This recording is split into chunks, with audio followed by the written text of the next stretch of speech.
오늘 함께 나눌 하나님의 말씀의 제목은 함께 하시는 하나님입니다. 오늘의 말씀을 시작하면서 단도직입적으로 한 가지 질문을 던져보려고 하는데, 이 자리에 함께 계시는 모든 성도님들께서는 하나님께서 우리와 함께하고 계신다는 사실을 믿으십니까? 아멘. 정말로 이 사실을 믿으십니까? 아멘. 그렇다면 우리의 삶에서 함께 하시는 하나님을 정말로 느끼고 누리며 살아가고 계신가요? 우리가 하나님께서 우리와 함께하고 계신다는 사실을 우리가 방금도 함께 나눴듯이 믿음으로 고백하지만, 또한 방금도 함께 저희가 나눴듯이 힘들고 어려운 때에나 매 순간에 이 사실을 느끼며 살아간다는 것은 정말 어려운 일처럼 우리에게 느껴지는 것이 우리의 현실이라 생각이 됩니다. 우리가 오늘 함께 말씀을 나누면서 우리의 삶에 함께 하시는 하나님을 발견하고 또 그 은혜를 누리며 나아가는 귀한 시간이 되어지길 간절히 소망합니다. 하나님의 능력과 성품을 나타내는 여러 이름들이 있습니다. 여호와 니시, 승리의 하나님, 여호와 샬롬, 평강의 하나님, 여호와 라파, 치료의 하나님 등 하나님의 능력과 성품을 나타내는 이름들이 여러 많이 있는데, 오늘은 그 중에서도 에베네셀 하나님, 또 임마누엘 하나님과 여호와 일의 하나님, 하나님께서 우리와 함께 하신다는 사실을 나타내는 이 이름들을 통해서 함께 말씀을 나누려고 합니다. 하나님의 놀라운 능력이 우리의 삶에 어떻게 미쳤는지 한번 되짚어보며 앞으로 행하실 하나님의 능력을 기대하는 우리 모두가 되기를 소망합니다. 먼저 첫 번째로는 에베네셀 하나님입니다. 에베네셀, 오늘 말씀에서도 나오듯이 여호와께서 여기까지 우리를 도우셨다라는 뜻입니다. 지난 날 동안에도 하나님께서는 우리와 함께 하셨다는 것을 의미하고 있었죠. 그런데 오늘 본문 말씀의 시대적 상황을 보면 이스라엘 백성들은 하나님께서 정말 함께하고 계실까 하는 의문이 생길 만한 영적 암흑기의 시대를 보내고 있음을 우리는 함께 말씀을 읽으면서 알 수가 있습니다. 나라를 이끌 왕이 없이 사사들이 이끌어가는 시기에 각자 자기 소견이 옳은 대로 행하며 또 하나님을 따르지 않고 우상 숭배를 하는 정말 혼란한 시대였습니다. 그 가운데 블레셋의 침략은 계속되었고 하나님의 언약궤조차 빼앗기며 제사장 엘리의 두 아들은 타락하여서 제사장의 영적 지도력 또한 무너지는, 한마디로 정말 처참한 시대였습니다. 하지만 이런 상황에서도 하나님께서는 일하셔서 언약궤를 다시 돌려받게 하시지만 이스라엘 백성들은 여전히 회개하지 않고 방황하며 살아가고 있었습니다. 그런데 그럼에도 오늘 본문 말씀 3절의 말씀에서 나오듯이 사무엘은 이스라엘을 향하여 모든 우상을 제거하고 여호와께 돌아오라 라고 외치고 있습니다. 그러자 이스라엘 백성들은 그제서야 조금 정신을 차리고 우상을 제거하여 미스바에 모여서 금식하며 죄를 회개하며 나아갑니다. 그런데 그 순간에도 블레셋은 이스라엘을 향하여 계속해서 공격을 시도하고, 그렇기 때문에 이스라엘 백성들은 그저 두려워 떨 수밖에 없는 상황에 처하게 되는 것을 우리는 말씀을 통해서 보게 됩니다. 하지만 그때에도 사무엘은 끊임없이 하나님께 부르짖어 기도하고 결국 하나님께서 임하셔서 그 우레로 블레셋 사람들을 치는 놀라운 일을 경험하게 됩니다. 그렇게 그곳에서 돌을 세우면서 하나님을 찬양한 것이 에베네셀이었습니다. 하나님께서 여기까지 우리를 도우셨다. 우리는 오늘 본문 말씀을 통해서 분명하게 알 수가 있습니다. 우리의 삶에는 하나님께서 함께 하셨다는 것을 말이죠. 사사시대와 같은 암흑기의 시대에도 하나님께서는 함께 하셔서 도우셨고, 우리의 삶이 지금까지 올 수 있도록 언제 어디서나 어떤 상황에서든지 함께하고 계셨습니다. 이 에베네셀의 하나님은 그저 이스라엘 백성에게만 하나님께서 임하셨던 것이 아닙니다. 우리의 지난 삶을 돌아보면 우리의 힘으로는 도저히 감당하지 못할 것들을 하나님께서는 이루어 가셨습니다. 우리의 삶에 임하셨던 이 하나님을 기억하며 모든 것이 하나님의 은혜였다고 고백하는 우리 모두가 되어지길 간절히 소망합니다. 두 번째로는 임마누엘 하나님입니다. 하나님이 우리와 함께 하신다는 뜻으로 또 이 땅에 오실 메시아 예수님의 이름이 임마누엘이라는 것을 이사야 선지자의 예언을 통해서 우리는 알게 되어집니다.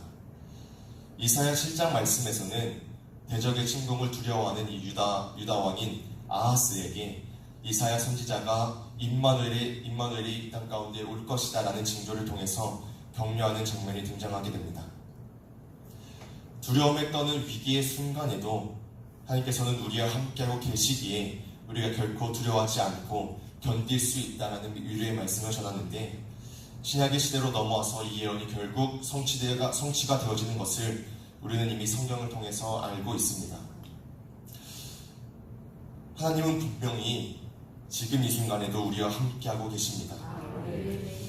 임마누엘이라는 것은 그저 위로를 전하기 위한 말로 끝나는 것이 아니라 우리의 삶에 실제로 이루어지는 말씀입니다.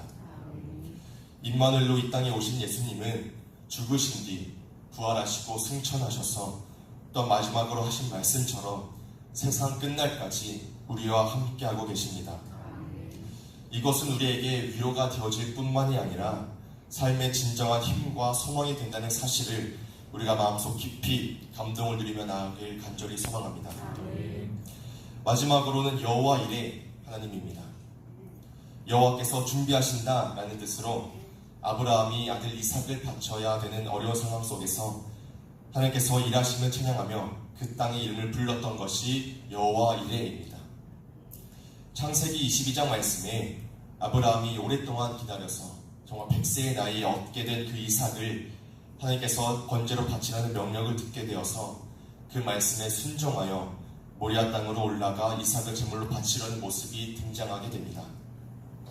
아브라함도 하나님의 말씀에 순종은 하려고 하지만 아무래도 인간적인 마음으로는 결코 쉽지 않은 길이었을 것입니다. 자신의 단 하나뿐인, 또 그것도 100년의 시간 끝에 얻은 그 아들을 한순간에 제물로 바친다는 것은 결코 인간적인 마음으로 감당할 수 없는 일이었을 것일 텐데, 하지만 아브라함은 믿음의 길을 걸어서 이삭을 제단 위에 올려 칼로 잡으려고 하였습니다. 그러자 그 순간에 하나님의 사자가 임하여 말씀하시고 또 미리 준비된 순양을 아브라함에게 보여주십니다. 그래서 아브라함은 예비된 순양을 제물로 제사를 드리고 그곳에서 여호와 이레 하나님을 찬양하며 나아가는 모습을 우리는 말씀을 통해서 보게 됩니다. 이렇듯 하나님은 모든 것을 이미 아시고 준비하시는 분이십니다. 아브라함은 그것을 알 수 없었지만 그저 말씀에 순종함으로 나아가 하나님께서 예비하시는 길을 걷고 기적을 경험하게 되었습니다. 우리의 삶 가운데도 마찬가지입니다. 우리는 우리가 갈 길을 결코 알 수 없지만 여호와 이레 하나님께서 우리의 삶을 예비하시고 그 앞길을 지도하십니다. 하지만 지나보면 하나님의 은혜였노라 고백하지만 앞으로의 길은 알 수가 없기에 감사함보다는 막막함이 마음속에 생길 때가 더 많기도 합니다. 그러나 지금까지 인도하시고 지금도 함께 하시는 에베네셀 임마누엘 하나님께서는 분명하게 끝까지 책임지시고 앞으로도 인도하여 주십니다. 그렇게 우리 모두가 하나님께서 함께 하신다는 이 사실을 온전히 믿음으로 그 말씀에 순종하며 믿음으로 나아가 우리의 삶에 행하시는 하나님의 놀라운 일을 경험하게 되어지길 간절히 축복합니다. 이제 말씀을 마무리하려고 합니다. 우리는 기도할 때에 이렇게 기도를 많이 하는 것 같습니다. 하나님께서 함께하여 주세요. 그렇지 않으신가요? 저도 이번에 이 수련회를 준비하면서 또 이렇게 기도를 많이 했던 것 같은데, 그런데 이 기도가 틀린 것은 아니지만 이번 수련회를 통해서 이 기도가 조금 바뀌어야 될 필요가 있다는 것을 생각이 들었습니다. 저희 청소년부 수련회가 지난주에 정말로 은혜 가운데 잘 마쳤습니다. 저는 알 수는 없지만 또 많은 여러 아이들이 은혜도 받고 또 이제 기도하면서 눈물도 많이 흘리면서 또 많이 깨닫고 느낀 귀한 시간이 되어진 것 같아서 또 감사함을 많이 느끼는 시간이었는데, 사실 수련회를 진행하면서 좀 저의 스스로의 많은 어려움들이 있긴 했었습니다. 외부에서 하는 수련회이고 사실 제가 할 것이 크게 없었기 때문에 그냥 또 이제 계속 기도하면서 하나님께서 함께 하시고 또 하나님께서 이루어주시길 원한다고 하면서 계속 기도하면서 수련회를 진행했는데, 그래도 제가 아이들을 이끌어가야 되는 입장이 있다 보니까 또 어떻게 같이 애들을 이끌고서 찬양하고 또 기도하려고 또 애들 옆에서 막 열심히 했었는데, 제가 생각하고 기대하는 것만큼 결코 되지가 않더라고요.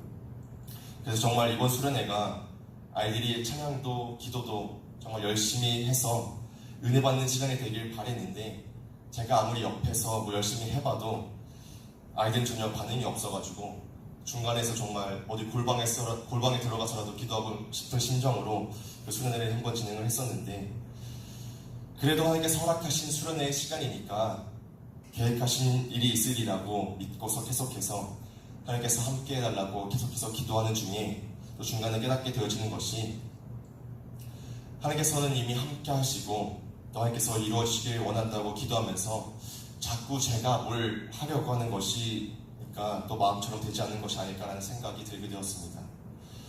그래서 둘째 날 이제 또 오후 시간이 지나고 나서 저녁 집회를 앞두고서 계속해서 기도를 하다가 그때 제가 기도를 바꾸게 되었습니다. 하나님께서는 이미 함께하고 계시니 하나님께서 하실 줄 믿습니다. 모든 것을 하나님께 맡깁니다. 이렇게 기도를 하고서 저녁에 예배를 드리는데, 이제 다들 막 찬양을 하면서 막 뛰고 막 그러고 찬양을 할 때에 그 가운데 저 혼자서 찬양하면서 신나는 찬양을 하는데 저 혼자서 울고 있었어요. 제가 아무리 같이 찬양하자 해도 하지 않았던 우리 친구들이 제가 이제 딱 손을 놓고 하나님께 맡기니까 아이들이 자기들끼리 알아서 뛰면서 찬양하고 또 기도하면서도 막 열심히 우는 모습을 보게 되는데, 그래서 제가 아이들 다 뛸 동안 저 혼자서 하나님께 감사합니다 하면서 그 신나는 찬양을 하면서 저 혼자 울면서 막 기도를 하고 있었는데, 저는 이게 맞는 것 같습니다. 하나님께서 함께 달라고 기도하지만 하나님은 이미 우리와 함께하고 계십니다. 이건 변함없는 사실입니다. 우리가 아무리 부정하려고 해도 절대 부정할 수가 없습니다. 그렇게 우리의 기도가 한번 바뀌길 원합니다. 이제는 하나님께서 함께 하심을 온전히 믿고 함께 하시는 하나님께서 하실 일을 기대하며 기도하길 원합니다. 우리가 아무리 함께 해달라고 해도 하나님께서는 이미 함께하고 계시고, 우리를 너무나도 사랑하셔서 우리가 아무리 떠나달라고 기도해도 하나님께서는 함께 하시는 분이십니다. 그렇게 우리와 함께 하시는 하나님을 매 순간 경험하는 우리 모두가 되어지길 간절히 소원합니다. 그 하나님과 함께하여 우리의 삶에 놀라운 일이 이루어지고 기도하는 것보다 더 큰 일이 이루어지는 하나님의 역사가 저와 성도님들의 삶 가운데 임하여지길 간절히 축복합니다. 하나님께서 하셨고 하나님께서 하십니다. 함께 기도하도록 하겠습니다.